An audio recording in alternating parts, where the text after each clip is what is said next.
Hello, friends, and welcome to Regular Girls. It's me, Stacey. And guess what? I lied to you guys last week. Renee and I are not back together, but that doesn't mean you shouldn't listen. Keep listening. Hi. Welcome back.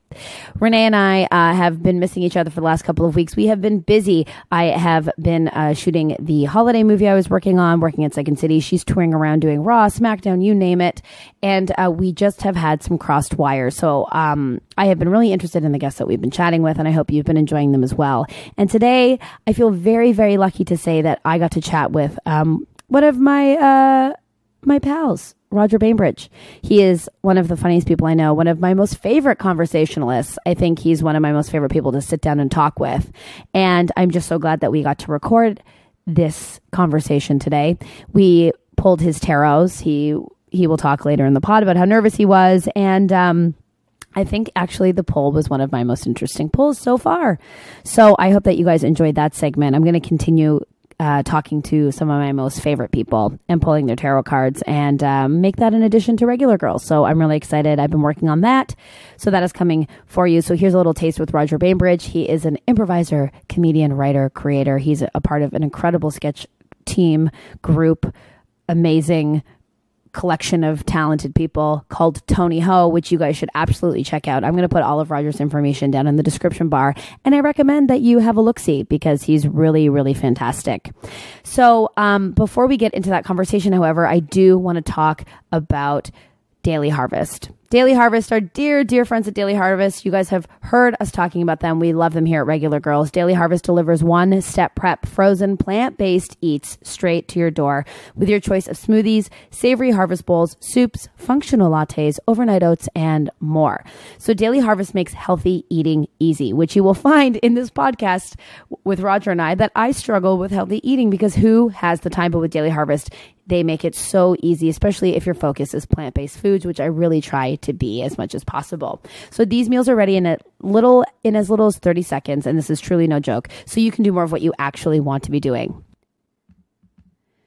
During the summer, the last thing I want to do is spend time cooking. I'd rather be outside doing things. I mean, I don't know. Isn't that what the warmer weather is for? But when your summer to-do list is all barbecues and outdoor bars, it's hard to eat well. That's why I love Daily Harvest. It is a subscription service that makes healthy eating easy and requires basically no effort. And if you're like me, living in a one-bedroom apartment with no air conditioning, truly, you throw in a smoothie, you feel great, you get out the door, it's the best. So Daily Harvest delivers perfectly portioned cups of frozen organic fruits and veggies directly to your door. It stays fresh in the freezer until you're ready to eat it, which is fantastic. And all you have to do is add water, like Burger's drinking right now, or your favorite milk. For me, I love almond milk, so I'll add that and blend it or heat it. Their soups are fantastic. You've heard Renee talk about that constantly.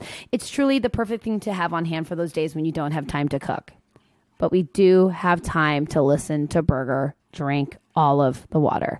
I will tell you, he has been laying here all day until I pull out my mic, and then he decides to do everything that he absolutely needs to do.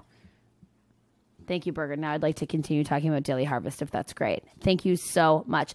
The amazing thing, too, about Daily Harvest is they also have iced lattes, which is a perfect way to cool down when it's way too hot outside. And with 3 separate servings per order, they cost less than coffee shop drinks. They're very, very good.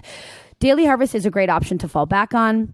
But I've realized it's becoming truly, guys, my first choice at any time of the day. So it's amazing. So go to daily-harvest.com and enter our promo code REGULAR to get 3 cups free in your first box. So that's promo code REGULAR for 3 free Daily Harvest cups at daily-harvest.com. So it's daily-harvest.com.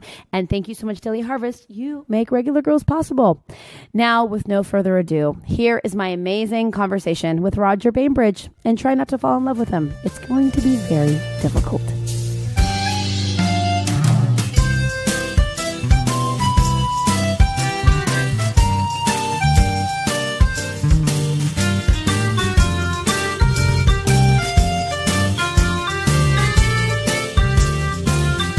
Okay, everyone, we're recording. Roger, we're recording. Okay.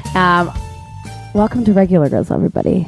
Regular Girls. I stumbled. We have an amazing guest today, comedian, writer, improv extraordinaire, friend of mine, deep thinker, beautiful soul, gorgeous bearded man, Roger Bainbridge. Welcome. Thank you so much for having me. Oh my God, honestly, such a pleasure. You've come in and honestly, I have both my dogs here while we're recording, and they have never been so calm as when you're here. Exactly. Yeah. Well, I think I haven't checked. I think I'm having a green aura day.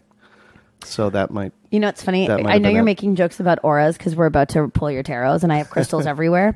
And I did sage before you came over. But my friend wants to get her aura photos taken. Have you heard of this? Is that just when you put some Vaseline on the lens? I bet you that's what they're doing. Yeah. But no, you can go and you pay money and this woman takes a photo of you. Wait a minute. They don't do it for free? You pay, I think, and then you get You're telling me that aura photographers are charging people money for this service? Yeah, because they can, I guess, and we will pay for it. But you can go and get your aura photo taken. Our friend Becky Johnson in New York got her aura photo taken. Oh, it's a big thing in LA. No comment. No comment. No, Roger, you are a very sensitive, very thoughtful and intelligent man. So I'm actually was intimidated to have you on this podcast because I feel like we're all going to learn something, and I'm ready for this knowledge. But yes, would you say you're like a spiritual guy and that you believe in the crystal tarot, saging, aura photography sort of realm? I would say that I am sensitive to energy that comes off of like people or, I would agree. Or spaces. I would agree. I think you read the room and people very well. But I don't know that I necessarily affix those feelings to like talismans or... Wow. This podcast has already gotten more intelligent. we're 2 minutes in. And I mean that sincerely. Because you have the body of a burly man that could build a shelf and the heart of a poet who still uses a quill. Still uses a quill? Yes. And that is true. There's many a woman who is interested in your vibrations. You always... you always talk about these so-called women. Yes. I'll name names. Okay. Yeah, please. Just maybe we should do like a Ouija. Yeah. It's just you pushing the pointer to all the different names. Yes. Yeah. I will openly tell you all of them. Because I just find you so fascinating to me. Thank you very much. As I peel the onion, I don't want the peels to run out. Yeah. I never want the onion to expire, is what I'm saying to you. Oh. I want to keep discovering you. So hey, I'm just a regular girl. Yeah, I know you are a regular girl. Regular girl. That's why I'm here. Remind me before you go. We once had an advertiser or sponsor. They're like they make songs. Okay. And so we had someone. It's not Blink, is it? No, we had some. Does Blink sponsor the show? No, but we're open to it. Oh my goodness. No, but I'll send you the song as a musical man yourself. But you are a man of like many talents. I'd give it 2, maybe 3. Women are already in love with you. You have to promise not to add pictures to this. We're absolutely taking a photo. No, I want to tell you, I'm wearing Forever 21 leggings. I've been wearing for 3 days, and you are just in an easy breezy top. Easy breezy top. And nice jeans, but flouncy hair. Yeah, were you always this way? No, definitely not. I think as a kid, I was very, very shy. You were? Yeah, definitely kind of like kept to myself and played by myself. I didn't like to. I don't think I felt safe with people. Right. And then it was probably around, and then like I would be like the kind of kid that had like 1 or 2 very close friends, and then that was it. Right. And then I'd say around junior high or whenever puberty hit, I decided it was like in my best interest to become the most annoying person in the world. Yeah, I get that. Not that you are that, but I is the most annoying as well. Absolutely, because I was always doing, even though I was a shy kid, like I loved movies and I loved acting and all that stuff. So I was always doing drama camp and things like that. That was like the one place where I would kind of like come out of my shell and people would be like, what? And then just like, oh, no, don't talk to me though. You would let it out and then you'd be like, and let's all pretend that didn't happen. Exactly. But then, and so just doing a lot of improv. You did improv as a kid? Yeah. I didn't even know that was an art form. I mean, that can be debated for sure. But, well, I think it is. But oh, for sure. But I didn't even know that was available to me till I was in my 20s. Yeah, no, I was in love with it from when I was like definitely like single digit age. Really? Yeah. Wow. And were your parents artistic? Not at all. No. I grew up in the suburbs of Ottawa. Yeah, okay. And yeah, yeah, the sympathy that came in your voice. Oh my god, I grew up outside of Barrie. Like my parents were not like I couldn't tell you. We didn't have a single book in our house. Right. I was like reading. Like even now, I have a few books, but it's tough. Which I'm mad at. I have to teach myself how to read. Like I can read, but like I mean, like, you like to sit at home, I'm sure, and read a book and like have a nice time. I can read, yeah. Yeah. I can read, but but it's rough. It's rough sledding. Oh, Roger, it's rough. Hey, you know, but there's a world inside every book, Stacey. See, that sounds so sensual.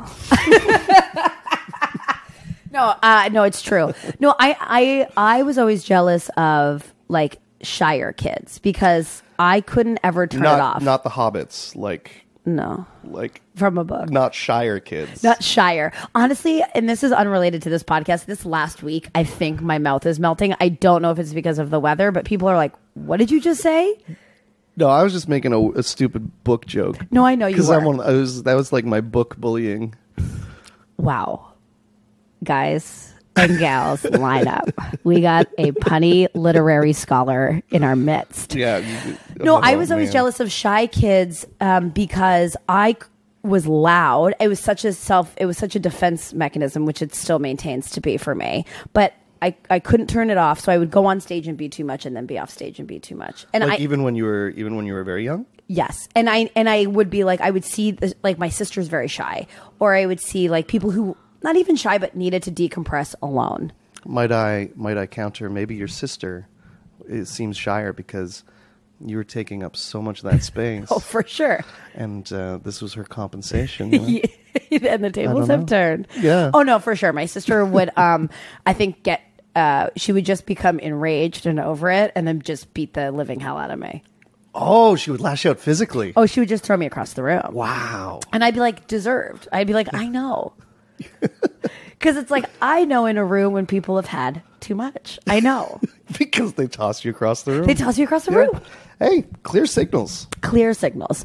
Yeah, but silence is very terrifying for me. And I wish I enjoyed it. I wish I enjoyed it. I mean, I don't know. I'd like to pretend that I'm good with silence, but I mean, I know that I probably always have like music or a podcast or something like that going on. Really, me too. Yeah. Always. Even when I come home at night after my show, I turn the TV or my phone is on. And yeah, I don't think you're alone. I think, well, I mean, this is relatable. It's all very relatable content. No, but I imagine. Understand. Well, I just imagine you like, you know, doing a play in school and everyone's like, wow, we didn't know he had it in him. And then you're like, and then you retrieve to like your quarters and like that. I think that's I think that's when I was younger, but like high school, it was very like, yeah, it was just I needed a lot of attention. You needed attention. I needed attention, I think. Yeah, it was just very loud and obnoxious. What's that? You were loud and obnoxious. Yeah, for sure. Well, like, okay, so I was also growing up in Ottawa at the time when Tom Green had his cable access show. Oh, yes. And so for me and my friends, he was a very big deal. Right. And so it was just because, yeah, you just kind of like, you have all this energy and this disrespect for authority, and you want to... So you're like a little rebel. I mean, like in the lamest theater kid way. So you have this like little rebellion, but then when did we delve into the Bainbridge that we know now, who's like... This is very... aristocratic. Oh, aristocratic. I don't know. No, but I think that you're like quite intelligent. Oh, sure. This is the Roger Bainbridge compliment hour. Yeah, no, I was going to say, it's very kind. No, but I really think that you're like this very unique voice. I mean, like as comedians now in this, you know, in Toronto, it's like... Yeah, I think for a long time I was like very aggressive and confrontational with what I thought was funny. And like, if anything, it was like almost lecturing. Yes. And I definitely still have degrees of that, but I've mellowed out of it a little bit. Yeah. I'm finding myself so boring right now. You're not at all. No, I'll make sure of that. That's a skill set that I have. We like to keep it light and bright. No, I'm kidding. No, you're interesting. No, because sometimes I talk about it on this podcast that I am in therapy, and do you do a therapy? I do. We don't need to discuss this if it goes far too far. But my thing since going to therapy is learning how to have empathy for anybody. But I feel like you're very so I'm always fascinated with people who I'm like, oh, they talk to people and they listen. Where like for a while I'd be like, when can this be done? Right. But then now I'm learning to like actually sit and enjoy a conversation and like stare at someone and like have a vulnerable and nice revealing conversation. And I feel like that's something that you sort of demand from the people you speak to. Like me, like not the editorial you, like me specifically. Yeah. Like I think that when I met you, I was like, oh, this person wants to have like a real conversation, and I'm sure you could keep it pretty light if you needed to, but that conversation's not going to sustain your evening. You're going to move on and find something more engaging. Yeah, that's probably true. I do find myself end up like things can tend to get dark when I talk with people. A comedian? Being a little fucked up? Weird if that works out that way. Well, I mean, my thoughts definitely gravitate towards like the darker or more morbid stuff. I probably got that from my mom. Like my mom was definitely like always watching like Dateline, like those horrible news magazines, I believe they call them. Yeah. Horrendous stuff. But I don't think I realized until like becoming an adult, I was like, oh no, I was getting inundated with like all of this panic and fear and like sinisterness. And you have that now. I think. Do you have panic and fear? Panic and fear, sure, absolutely. No. Oh, this goes against my ideal. No. It's all. If the zombie apocalypse happens now, I need you to protect us. No, it's all a mirage. No. Mm-hmm. Oh God, because you just have a face of someone that just goes, I just want to hold hands with you. Yeah, well. Oh, romantic too. We are definitely have to include a photo. So I was also laughing about, I was so excited that you were going to come on this podcast because it's also a place of just absolute insanity and silliness in that we talk about probably nothing important. Right. So I thought now that we've got a little background about you and how smart you are and wonderful, we would go through a couple of topics that we sometimes cover on the pod and sort of get your 2 cents on it. So something that we talk about a lot is Chris Pratt on this podcast. Right. We've talked about this. Okay, so I mean, where's the stock? I feel like his stock has either plateaued or it's on the downswing. I think it's on the downswing. And do you think, I mean, do you do spoilers?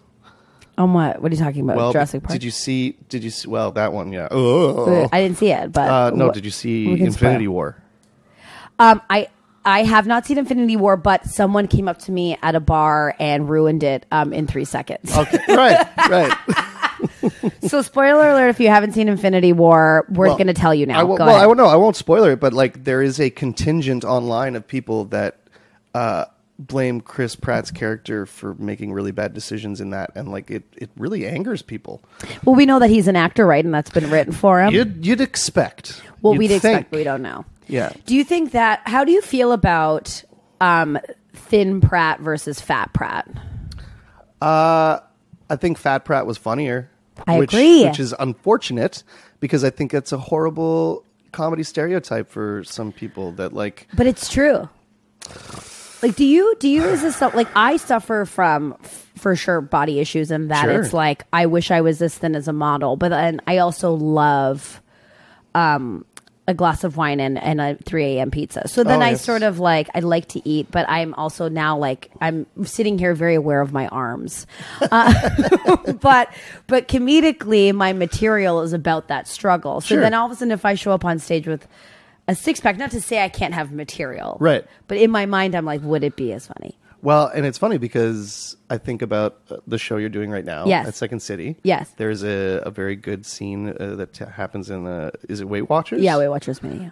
And I saw your understudy. Yeah. Claire McConnell do Who's it. So thin and beautiful. Yeah. Tiny. Like actual professional model for a time. Which is tough for her to do that scene. Exactly. Like it brings something. But I did see the audience doing your jokes that you've written about coming from that place. Yeah. And because you're a great comedian, you wrote good jokes.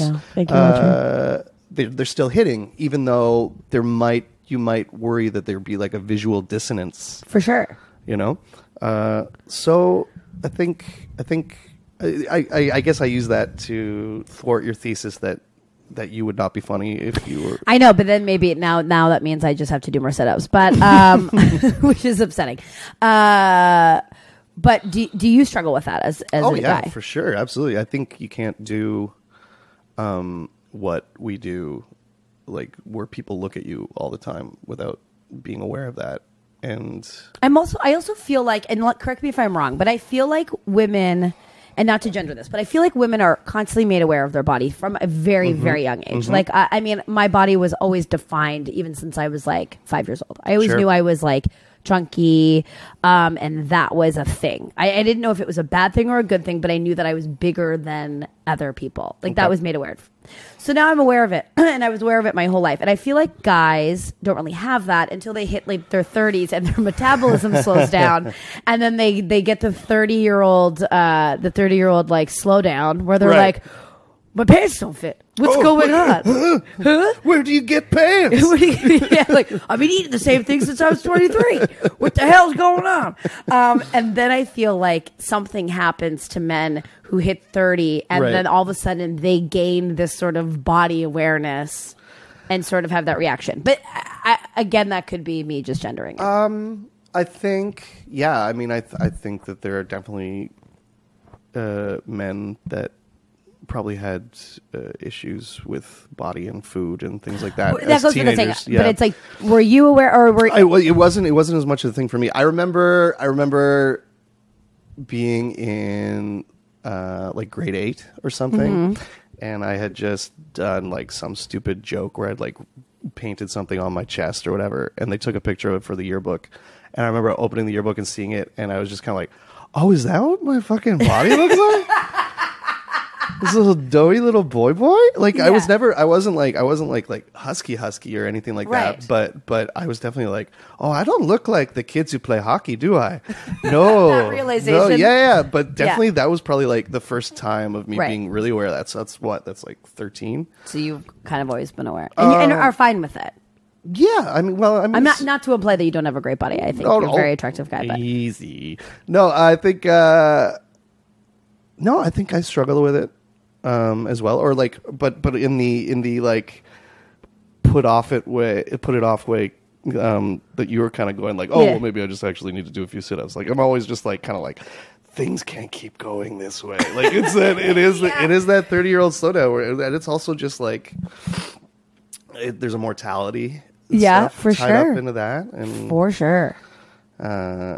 Yeah, looking at your parents is a very good. Oh my God! Yes, a very good indicator for. Oh yeah. What's in the mail? My dad is so thin, and eats like, I think if he had his way, he'd have nachos every night.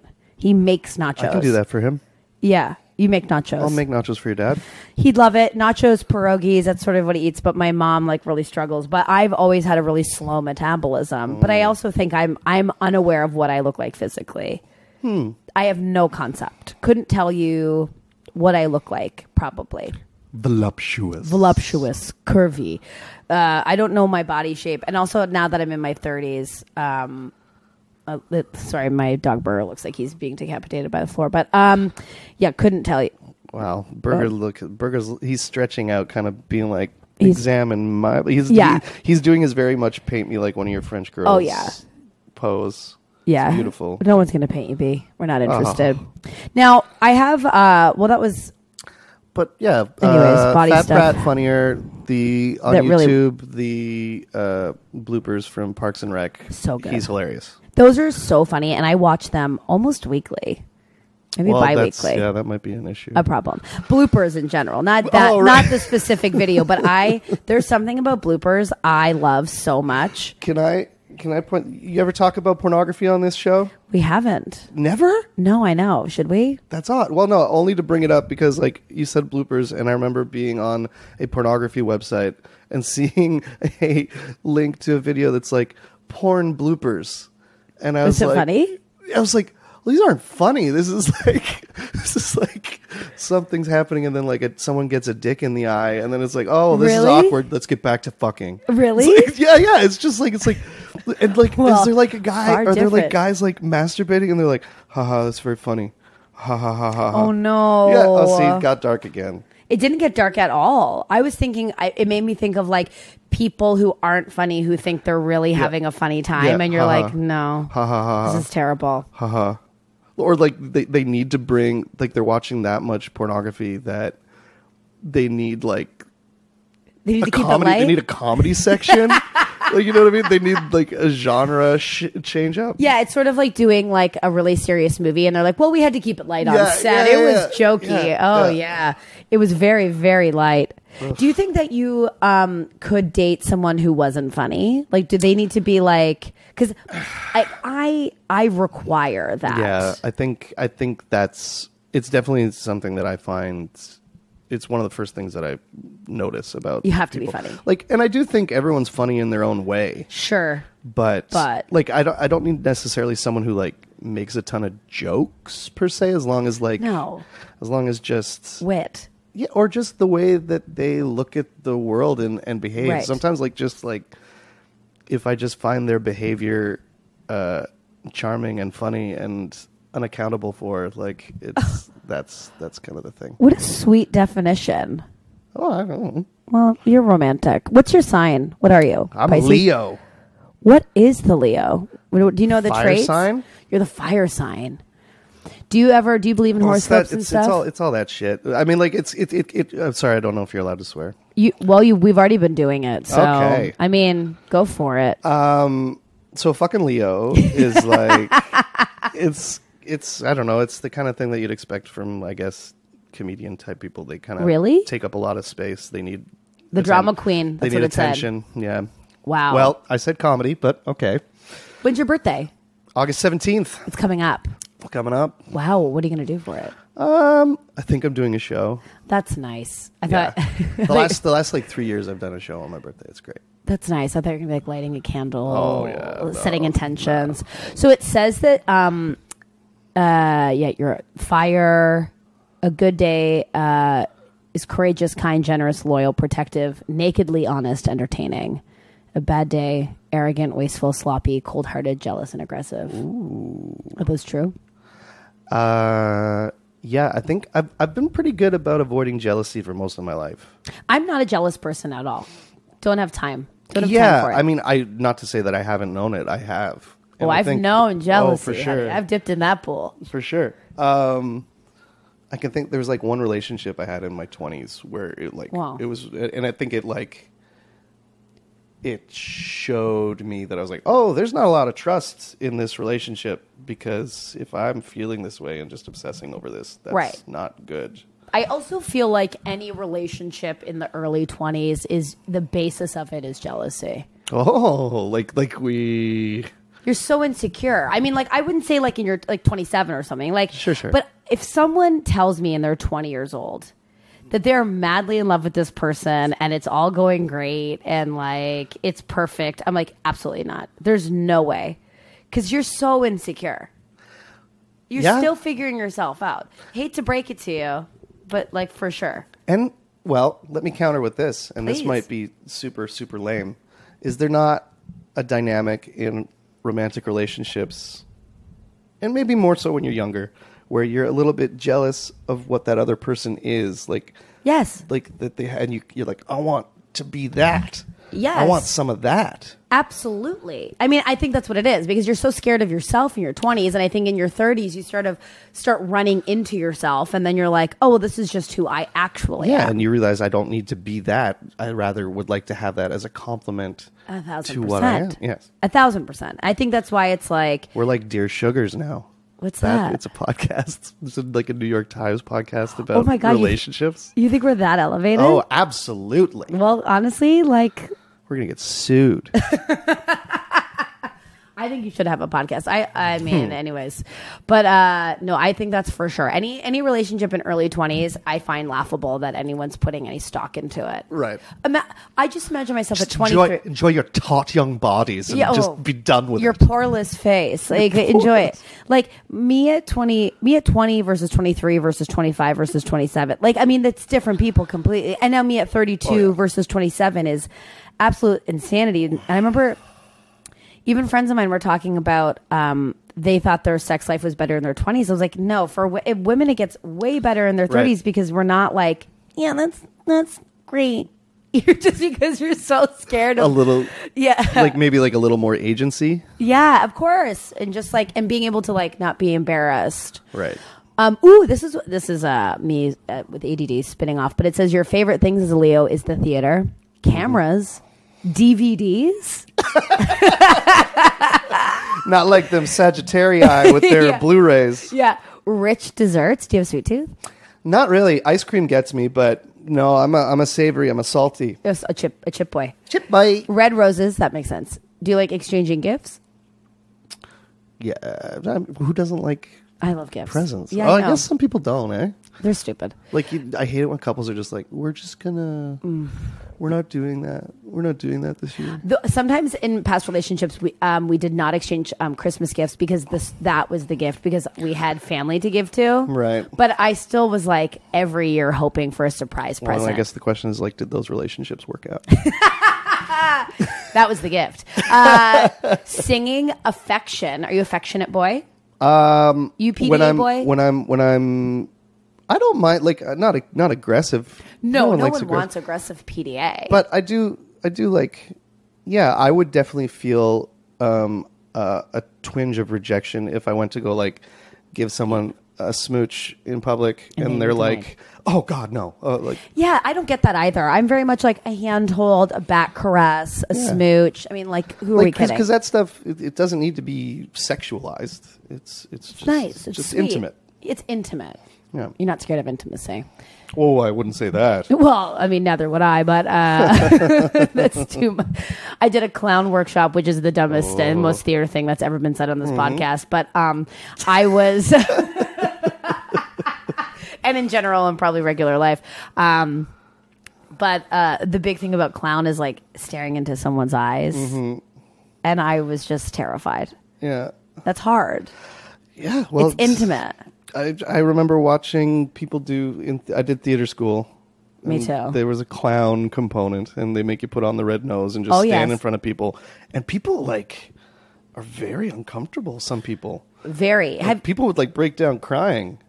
Oh, yep. And I wanted to vomit. Have you seen? There's a clip of the guys from Queer Eye, and they do like intimacy tests, like friendship tests. No, I haven't seen it. And do you watch Queer Eye?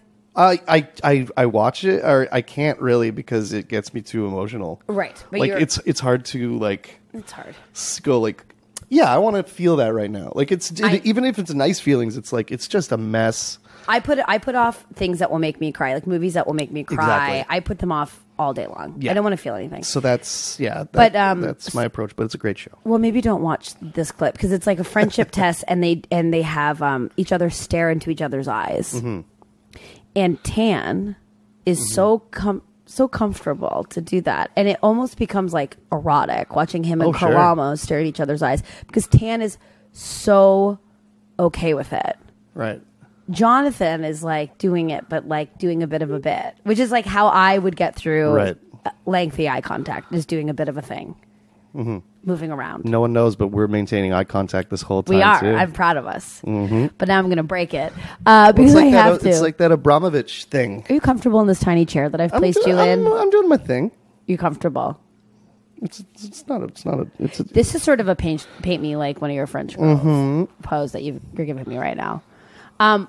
What you hate, being ignored. Yeah. Yep. But does that also keep your interest? No. I think I'll default to going like, oh yeah, they just don't like me. Okay. Right. Like, me too. Yeah. Bland food. You a foodie? Bland food. Yeah, that's true. I definitely like tend towards the like Indian or like Mexican or like like definitely. Okay. I like spice. Being alone. No, I can be alone. Yeah, you can be alone. Yeah. Yeah, okay. And you don't like goodbyes? Not if they're forever, no. Okay. Who likes some people are better with it, though. Some people are better with going like, I'll see that person again or I won't. I'm cool with it. I don't believe them when they say that, though.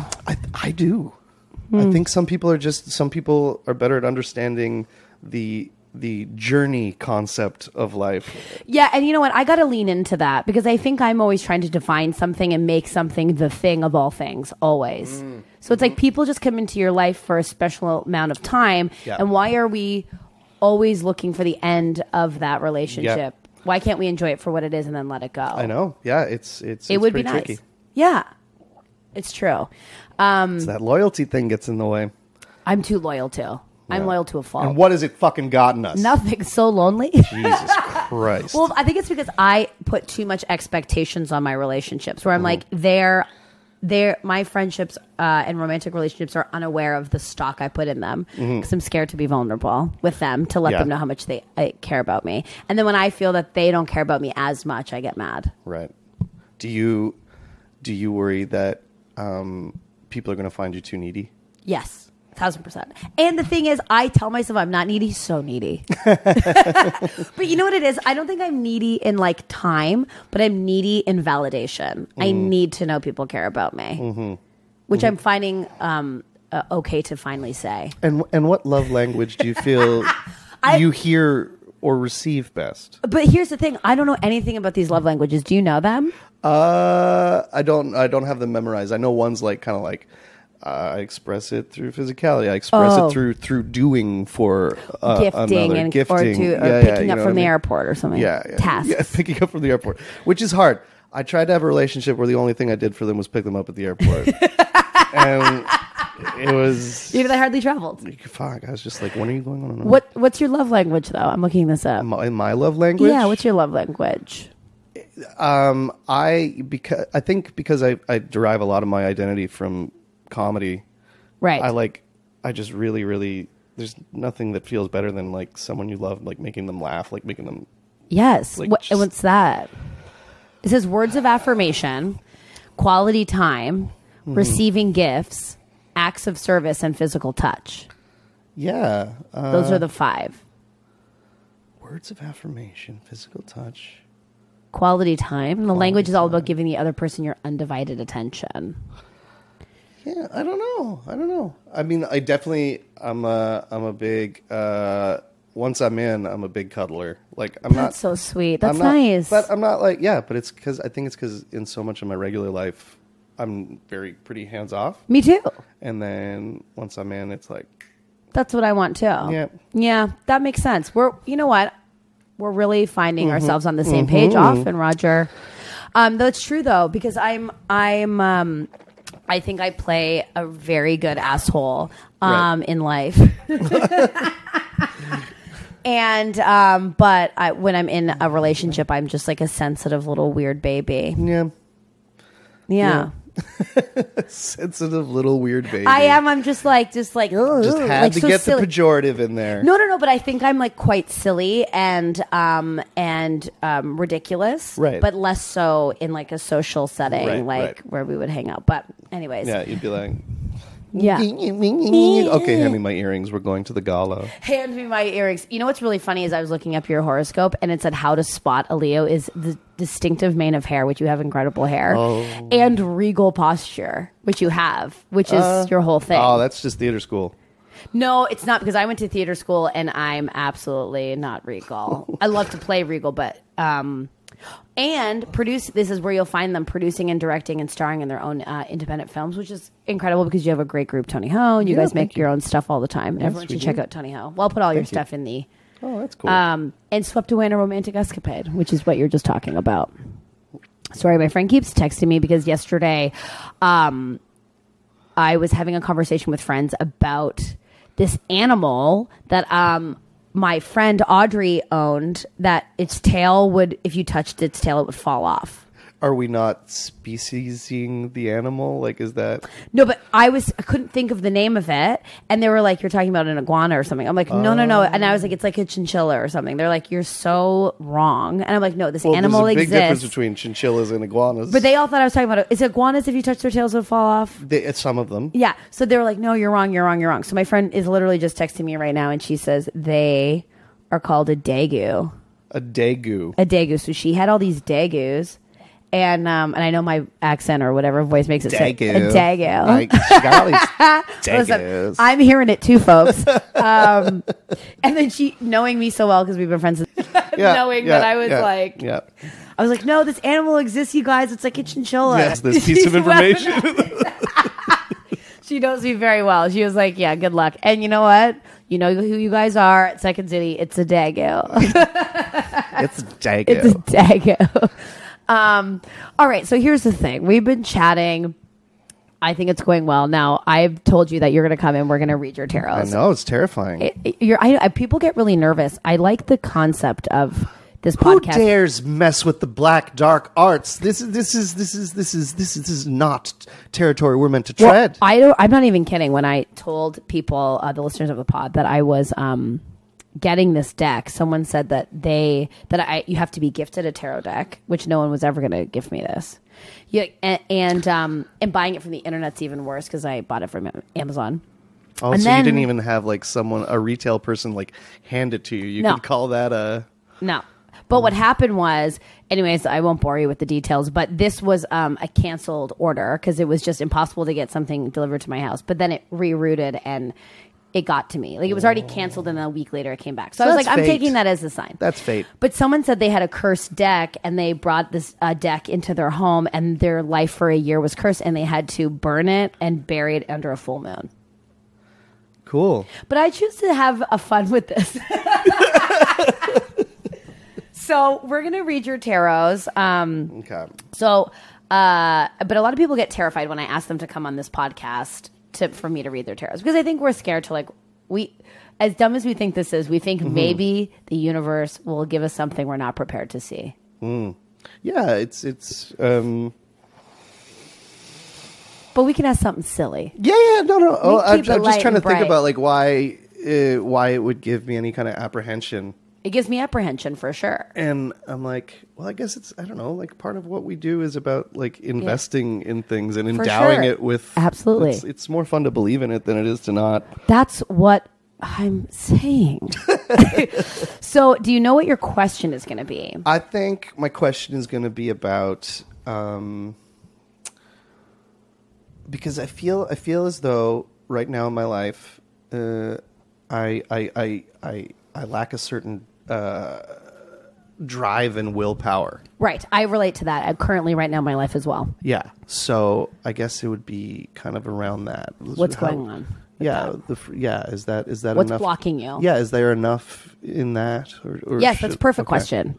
And I literally just asked myself that the other day, and the results were interesting. So what's blocking you? Okay. So you're gonna shuffle these. Oh God. Okay. You can. So You can put the microphone down. Oh, he put it in a stand. What a gentleman. Classic Leo.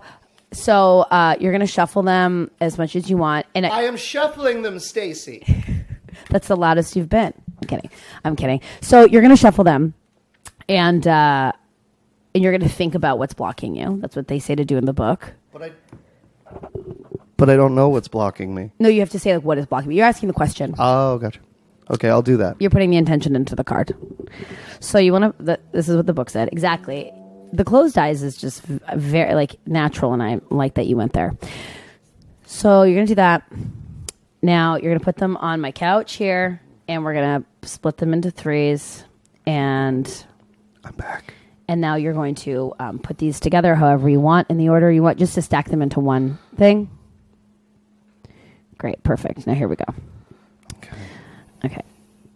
Wow. Okay, here we go. Oh, wow. Okay. Yep. Okay, and it's crazy that I flipped them, and they're all facing you. Opposed to me. So we're they say that sometimes like a flipped card means something, but I'm not getting into that because I'm just a new baby in the dark arts, so I don't know. Okay, so this makes a lot of sense. Okay, so what I'm gonna do is pause the pod while I collect all the info, and then we will go into them. At a pentacle? Yes, this freaked out Jason DeRoss as well. He was like, I'm going to die because he had 4 pentacles. And then because I'm still new to this, I was unsure what the pentacles meant. And I was like, no, bud, you're okay. And in my head, I was like, he's dead. He's dead. My buddy's dead. Yeah, pentacle's not exactly an inviting word. What's kind of cool about this is you have some major cards, which is really exciting. All right. So people don't have to listen to me venture around. I'll pause this. Yeah, you're going to pause the pod. Pause the pod. Okay. Hi, friends. I would like to talk about getting the body of your dreams. We always talk about it, but do we ever do it? But with P-Volve, we can get it. P-Volve is an amazing streaming service that offers a large library of videos, including structured workout plans, and they also have new videos updated weekly, which is incredible. At P-Volve, users can stream to sculpt, tone, and define anytime, anywhere, and from any device, which is easy. We no longer have any excuses. You can get the thighs, the booty, the abs, everything you didn't think was possible. And you can get this with or without P-Volve's revolutionary equipment. It's so crazy that horns are going off on my street. They can't believe P-Volve. If you check out the revolutionary P-Ball, you will get an even better lift for your glutes and your inner or outer thighs. And God knows our thighs have inner and outer qualms, and P-Volve will solve the qualms, my friends. They have premium workout selections, which include how-tos, which I find so useful as someone who has no idea what they're doing. They also add new workouts weekly, so you never get bored. And they have an archived workout library, which is so extensive. So there's no excuse. They have workouts that are 10 minutes, that are 40 minutes, whatever you need. And like I said, they also have structured workout plans. So if you want a full plan for you, they can give that to you. You can also maximize your workouts with custom gear, like the P-Ball. So the lovely people at P-Volve send Renee and I a P-Ball. Yes, those are the names. Let's lean into it. And the P-Ball really does work. I'm not even kidding you. It looks ridiculous, but who doesn't love a little quirk to their workout? You can also filter your workouts for certain body parts, which is what I love. So if you're feeling a little loose in the abs, we can do workouts for that. If we want a little butt lift, we can do that. And like I said, the P-Ball actually enhances your workout. So the P-Ball, it helps target your core, glutes, and thighs. And it really makes it so it's unlike any average exercise workout and ball. Really, so the P-Ball is an elastic band with a ball in between. And you hold it high in your thighs, which... I think my memoir should be called High in the Thighs. That's just an incredible name. And it really does engage your core in a way that I did not think was possible. And it also helps that it makes you laugh throughout the entire workout because it just feels simply ridiculous. But I'm telling you, the next day I could not move. My abs were so tight and I was like, oh, right, there are muscles there. And it was a really, really, really great workout. What I loved about it is the creators have created a revolutionary type of workout which reduces bulk and really is there to create a more sculpted and defined body. So they have 100 different moves that targets hard-to-reach muscles, which I have definitely felt. And their whole idea at P-Volve is for lean muscles instead of bulkiness, which, aren't we all wanting that? It's nice. So... you can switch up your workout routines, like I said, with 30-day challenges, which I love. I love a little community moment. Weekly 6-day, they have a weekly 6-day total body workout and a 3-day total body burn. So there's everything for everybody, and the P-Ball is truly insane. And I would love for you guys to all try it. It's for all fitness levels. So you got no excuses. So to get your 30-day free streaming, you go to pvolve.com/regular and use our promo code regular. Again, that's pvolve.com/regular. Use our promo code regular. And that's pvolve.com/regular. Use our promo code regular and you will get 30 days free streaming. There's no excuses, people. Get the P-Ball, get your butt and your glutes, which are the same thing, your abs and your thighs. Get them right. And thanks, P-Volve, for sponsoring Regular Girls. Bye.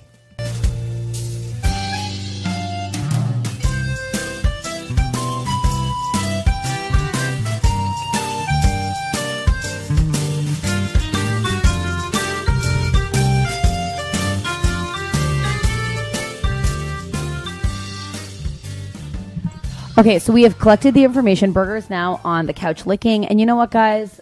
If you're listening to this with headphones, you will pick up the perv noises. Okay, I feel like I should also clue people in. What? To what you were doing while this was paused. She's flipping through the book, being like, oh yes, of course. Oh, this is so good. This is, yep.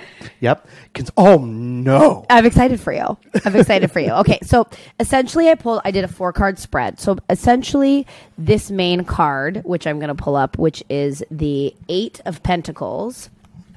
8.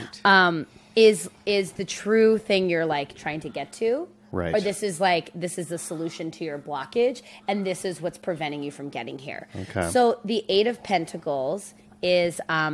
So the spider is a true master of their craft. She weaves against all odds with skill, intricacy, and confidence. The 8 of Pentacles requires a similar approach. Hone your skills. You are close to finding mastery at your craft, so strive for it. Pay attention to all the details. In some cases, this card means you need to find a new hobby or something you truly enjoy, like start a project and become good at it. Yeah. So it's the fear of going for the thing. Yeah. And being good at the thing. Yeah.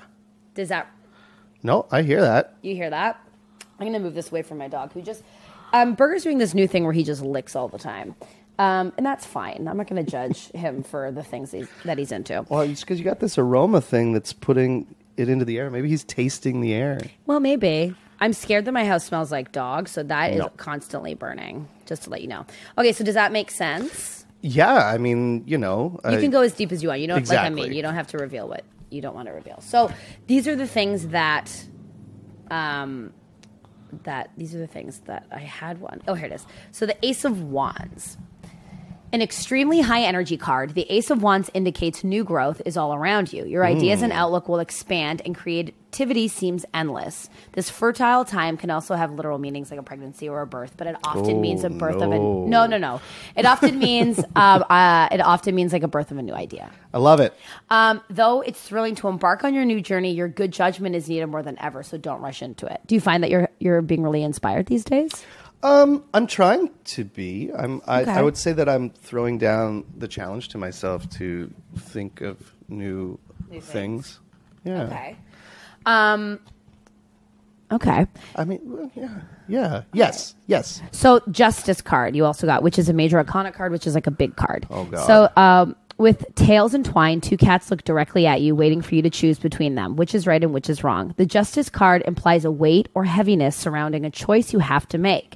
Now is not the time to shun the concept of divine balance or karma. All of your choices affect your life and sometimes the lives of those around you, both now and in the future. Do you feel like you're on the precipice of a decision?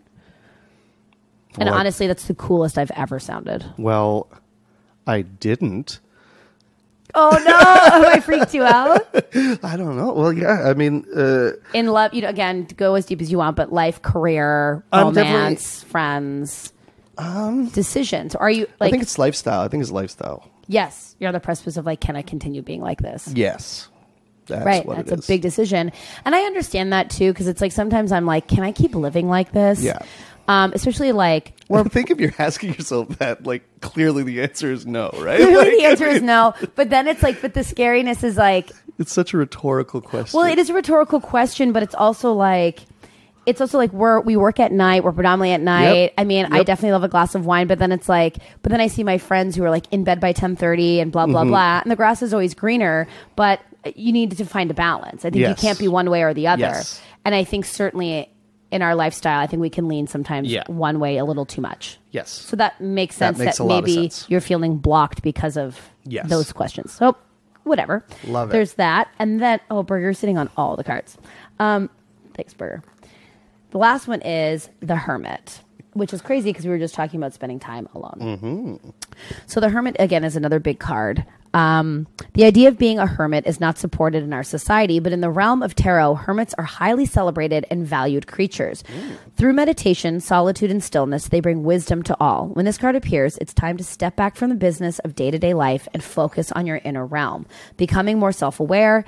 If you're intrigued by meditation, start now. Spend time by yourself. Your inner fire is ready to be lit. It will shine for all to see. So maybe it could mean, and take this or not, that your lifestyle currently being out doing shows, blah, blah, blah, is taking and lifestyle is taking time away from the new ideas or clogging your brain about them. And you actually need to spend time alone, but not in the way where it's negative, but in a way that it's like, okay, I need to recenter and that I can get to this masterful craft. I gotta get myself a cabin in the woods. Yes. I gotta Walden Pond this. You can take Burger with you. I'll take Burger. Sweet Burger. But that is actually kind of crazy. No, that lines up. That lines up. Yeah. Pretty crazy. With it. Yeah, no, it's good. And it's just kind of like, it's just good life coaching. This? Yeah. The cards are made. Yeah. Well, I like it all. I like the interpretation. It's you're the spoonful of sugar. Wow. That helps the medicine go down. Yeah. And if only I got paid to babysit the 2 kids that I have. Oh. You know what I mean? But that's really crazy. I mean, I relate to this pull as well. Mm-hmm. Yeah, well, I think, I'm sure Elon Musk is okay with where he's at, but I bet not. Oh, maybe not. Elon Musk is dating Amber Heard, or was, who's such a disaster and was like a part of the whole, well, not a disaster, but you know what I mean? Like, sure. He's looking for something. He's not going to find it in that. He's probably laying on a bed of his $1 billion in the unmade Teslas that he's created. And he's just probably, the satisfied man doesn't shoot a convertible into space, is what you're saying? Exactly. Yeah. Exactly. You know? He can find it within. Find it within. But shoot a car into yourself, Elon. Everyone, that's going to be the title of this pod. Shoot a car into yourself. You have to sometimes. But that's the thing that scares me, because I really hate change. I drag my feet on change forever. But it's like when I know there's a problem, like, last night I'm eating pizza at 3 a.m. Nice. I'm trying to be cooler than it was. It was like 1:30 by a couple of hours. Everyone relax. But it was like, I don't feel great about this. I don't look like this isn't a good feeling. Yeah. I wish I was up at 8 to the farmer's market. Yeah. Well, but here's I don't want to go to the farmer's market. I also don't want to go to the farmer's market. I struggle with that with my therapist. The morning is a hard sell. The morning is a hard sell for me when it comes to lifestyle changes, because I'm like, I don't see much fun that's happening in the morning. I'll tell you this, though. I once did a CrossFit boot camp for 21 days. All right. I'm That's also how you start the habit. That's how you start the habit. I'm very spontaneous and impulsive, which is good but also terrible. Right. So I threw like $300, or maybe it was around $300 for 21 days, Monday through Friday, and the class was at 7:30 in the morning. Oof. And I convinced 3 other friends, Allie Price, Andy Hall, Sarah Hillier, who we all know, to do it with me. And we did it for 21 days. Wow. And I'll tell you, I would come home at 9 and be like, I've never felt more alive. Yeah, I'd buy that. Now, can I sustain that with my work? Absolutely not. Right. Not realistic. Yeah. But the mornings, I think, could be underrated. There's something nice about a morning stillness. Yeah. Well, they say that a lot of writers say that's when they really do their thing. Really? Like they get up and they get dressed. What? Yeah. And then they cool. They're like, that's when I get a lot of my pages out. I could see that. Yeah, I get it. It's the solitude, like when the rested mind. Oh yeah, or when you have lunch at noon at the right time, opposed to 4 o'clock. Oh, too real. And you're like, my dinner's going to be at 11:30.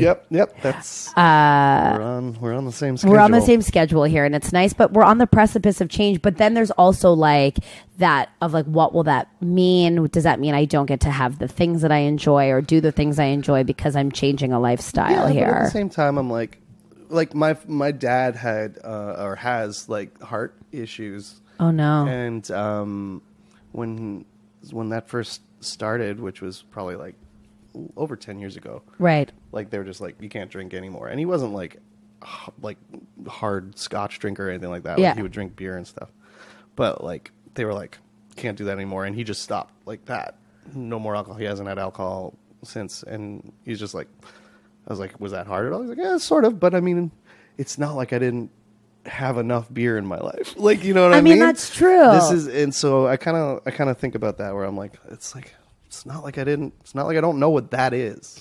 Oh yeah. I mean, that's the thing too. It's I think about that in that it's love a good time. And that doesn't even mean just surrounded by alcohol, but it means like I like a big party situation. Like, there's a great venue in Toronto called Comedy Bar where a lot of us will go and do shows. And it's like those like Friday night catch nights, the crowd is packed, the flutter of the night. But sometimes I just need to go home. Yep. And it's like, and I need to remind myself, like, it's not like I haven't had a million of those, and that's not to say I'm not going to have them again. Yeah. Well, and it's like, I guess